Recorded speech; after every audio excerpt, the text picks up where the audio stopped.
nih ke Papua, muter dulu di Tuban. Jangan lupa pulangnya beli koteka. Selamat berjumpa semua teman-teman. Ayo belajar bersama channel Soboteika. Mas Ari Kurniawan, monggo segera dimulai. I am sudah ready. Terima kasih Mbak Google. Assalamualaikum warahmatullahi wabarakatuh. Salam sejahtera untuk teman-teman semuanya. Jumpa di channel Soboteika, channel yang akan membahas tentang teknologi informasi dan komunikasi bersama saya Ari Kurniawan. Sekarang kita akan bahas tentang fitur di browser Google Chrome, yaitu Developer Tool, dalam rangka persiapan kita untuk mengembangkan sebuah website, di mana fitur ini tidak banyak digunakan orang karena memang keperluannya yang sebenarnya khusus untuk pengembang atau developer website. Kalau kita lihat tampilan dari browser, saya tidak akan membahas bagaimana menavigasi browser, mungkin forward, reverse, dan seterusnya. Saya fokus pada fitur Developer Tool. Di pojok kanan atas ada menu More Tools, kemudian ada Developer Tools, atau kita bisa menggunakan shortcut Ctrl+Shift+I.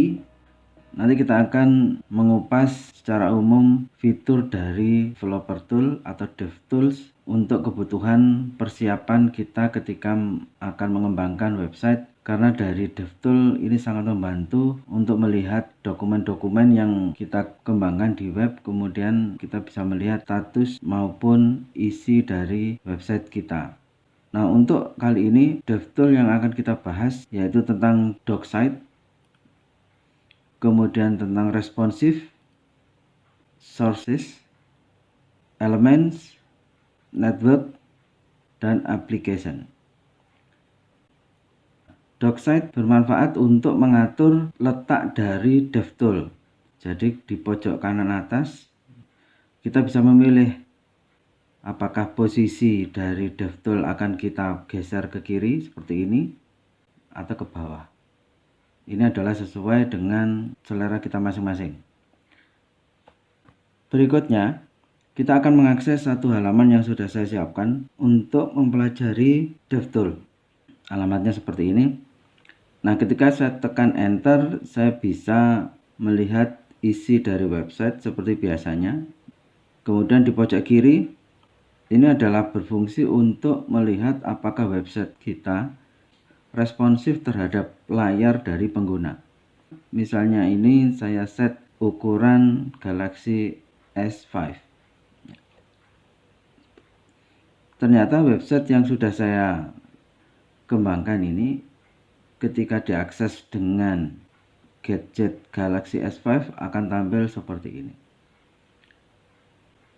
Artinya website yang sudah saya kembangkan sudah mempunyai fitur responsif terhadap ukuran layar dari pengguna.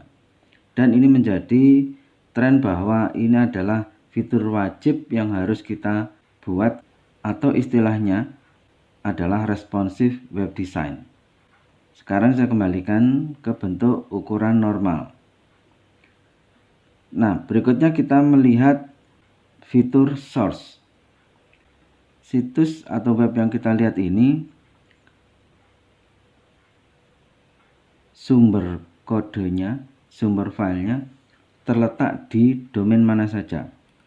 Contoh, di sini ada beberapa alamat yang muncul kalau saya collab semua. Ada pustaka.arikurniawan.com, ada ajak.googleapis.com, ada fonts.googleapis.com, dan seterusnya. Ternyata website ini menyimpan dokumennya berada di domain yang ada di layar. Website ini saya hostingkan di pustaka.arikurniawan.com. Jadi kalau ini saya buka, saya expand, saya temukan beberapa folder di sana. Ini adalah dokumen-dokumen yang digunakan oleh web ini dan terletak di domain yang sama. Ternyata selain di hostingnya sendiri, ada dokumen yang diambil dari website lain, misalnya ini jquery.min.js, mengambil dari ajak.googleapis.com. Jadi kalau kita klik misalnya ini, nah di sebelah kanan muncul preview dari font yang digunakan oleh website ini. Kalau saya geser ke bawah, kita cek, nah ini serba paket nasi menggunakan jenis font Lobster, dan font ini menggunakan font eksternal, artinya tidak bawaan dari browser seperti Arial, Times New Roman, Verdana dan sebagainya, sehingga saya perlu tambahan font dari luar. Kita geser ke elemen. Nah, di elemen ini kita bisa melihat dokumen yang kita terima atau yang browser terima dari server. Web server mengirimkan dokumen seperti ini. Ini adalah dokumen HTML. Kemudian di sini ada struktur HTML, ada head, ada body dan seterusnya elemennya. Jadi contoh kalau misalnya elemen body saya pilih. Nah, di sini ada CSS yang digunakan oleh body seperti warna. Jadi kalau warna saya geser ya, seperti ini. Ya. Data yang kita terima dari web browser tadi adalah warnanya hitam. Melewati browser kita bisa mengubah warna dari teks. Sekali lagi, warna yang kita rubah adalah warna dari data yang kita terima dari browser. Karena data ini pada dasarnya adalah data yang diberikan oleh server ke klien. Misalnya seperti ini. Misalnya kita inginkan warnanya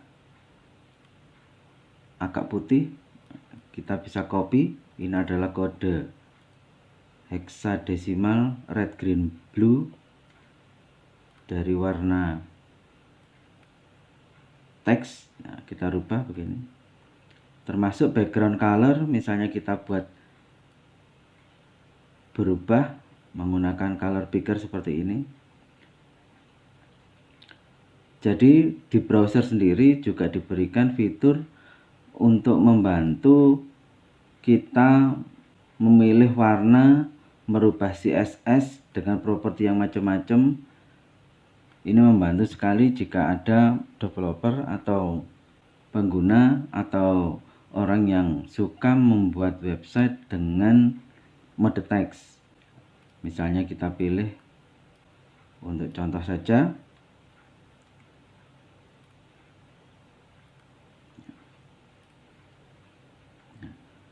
Sekali lagi ini adalah data di klien, tidak di server. Nah, kalau ingin membuktikan data yang kita rubah seperti ini, kalau kita refresh kembali putih. Karena ketika refresh, kita meminta kembali data dari server dan kita mendapatkan data yang asli dari server seperti ini. Kemudian di sebelah kanan ada tab computed. Kita juga ditunjukkan visualisasi dari masing-masing elemen. Misalnya di sini elemen body, di sini ada ukuran 1249 kali sekian menggunakan box model. Istilah box model nanti kita temui ketika kita mempelajari tentang CSS, cascading style sheet. Kemudian berikutnya di fitur network, di sini ada pilihan, ada all, ada XHR atau XML HTTP request, kemudian JS JavaScript, CSS cascading style sheet, image, media, font, doc, WebSocket, dan lain sebagainya. Dari sini kita bisa mempelajari masing-masing dokumen. Contohnya adalah CSS. Kita temui ada yang berwarna merah, yaitu custom.css. Ini kalau saya klik, kita lihat header, ternyata file custom.css di server tidak ada. Kenapa ini bisa terjadi? Seringkali kita ketika membuat program, kita copy dari project yang lama, sementara file fisik di folder kita hapus, sementara di script yang ada di dokumen kita belum kita hapus. Jadi dengan DevTool kita bisa melihat mana file yang hilang. Coba kalau kita lihat misalnya yang di atas, nah, ini adalah bentuk responnya. Kemudian ada XSR atau XML HTTP request. Jadi kalau kita lihat di gambar ini, atas ini, coba saya klik. Nah, ternyata di sana ada fungsi yaitu ajak asynchronous JavaScript and XML. Ada media. Di sini kalau kita lihat di bawah ada audio. Ya. Ini media yang kita terima, MP3, termasuk MP4 kalau nanti kita sertakan file video pada website kita. Kemudian ada doc. Doc ini adalah file HTML yang kita terima. Kita lihat bentuk responnya seperti ini. Ya, ini headernya. Kalau kode 200 oke, berarti file ini berhasil diambil dari server. Kemudian ada fitur application.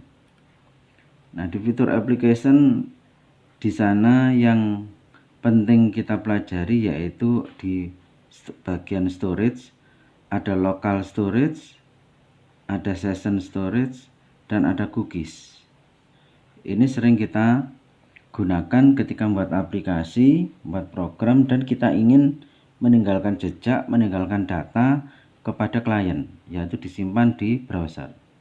Khusus local storage dan session storage ini adalah fitur baru dari HTML versi 5. Sedangkan cookies ini adalah fitur yang sudah lama digunakan orang untuk menyimpan data. Kalau kita lihat di cookies, ya. Nah, kalau kita lihat di local storage, di sini ada key page count, value-nya 6. Kemudian ada di session storage, page count-nya 5. Jadi kalau kita refresh, kita lihat di sini dikunjungi 7 kali dan dikunjungi 6 kali dalam sesi ini. Untuk session storage sama dengan session yang ada di PHP atau di bahasa pemrograman yang server side, yaitu akan reset, hilang ketika browser ditutup. Nanti kalau kita restart kembali, dia mulai dari awal. Sedangkan kalau local storage ini selalu bertambah. Sekarang kita coba 8 dengan 7, kita close, kita buka kembali,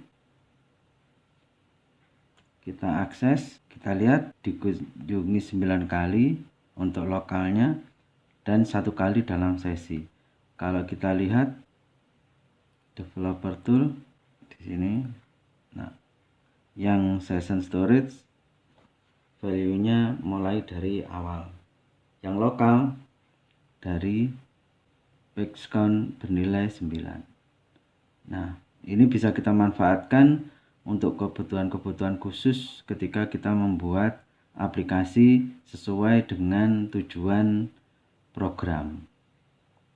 Nah, ini adalah sedikit tentang kita menggunakan developer tool untuk mengamati dan melihat website yang kita buat. Sama halnya ketika kita mengakses website lain, misalnya saya mengakses detik.com, bisa kita lihat dokumen yang kita terima itu sangat banyak sekali karena memang kontennya juga banyak. Dengan cara yang sama kita bisa mempelajari detik.com ini dokumen yang digunakan untuk membangun webnya seperti apa. Nah, demikian tentang developer tool. Semakin sering kita menggunakan ini, semakin kita sering mengamati dokumen-dokumen yang digunakan oleh berbagai macam website, kita akan semakin familiar, sehingga ketika kita akan mengembangkan website, wawasan kita bisa lebih lengkap lagi. Sekali lagi, ini adalah untuk persiapan kita membuat website yang lebih banyak menangani dokumen-dokumen yang mempunyai fungsi yang beda-beda. Baik, semoga bermanfaat. Sampai jumpa di tutorial yang berikutnya. Assalamualaikum warahmatullahi wabarakatuh.